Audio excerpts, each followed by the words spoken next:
کراچی کے سانحہ گل پلازہ میں لاپتہ افراد کے اہل خانہ کے صبر کا پیمانہ لبریز ہو گیا۔ خواتین کی بڑی تعداد اپنے پیاروں کی تلاش میں متاثرہ عمارت جا پہنچی۔ خواتین اپنے پیاروں کے لیے دعائیاں دیتی رہیں۔ ڈی سی جنوبی نے سانحہ میں تقریباً 60 اموات کا دعویٰ کیا۔ ان کے مطابق 14 لاشوں کی شناخت کی جا چکی ہے، جبکہ 88 افراد تاحال لاپتہ ہیں۔ ادھر پلازہ کے چوکیداروں کے بیانات بھی ریکارڈ کر لیے گئے۔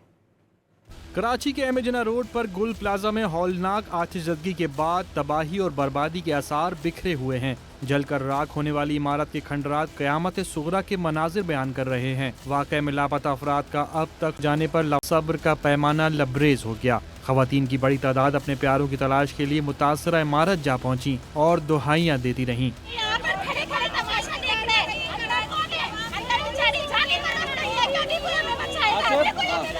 پولیس اور رینجرز نے سراپا احتجاج خواتین کو تباہ حال عمارت کے اندر جانے سے روک لیا، جس پر انہوں نے انتظامیہ کے خلاف نعرے بازی کی۔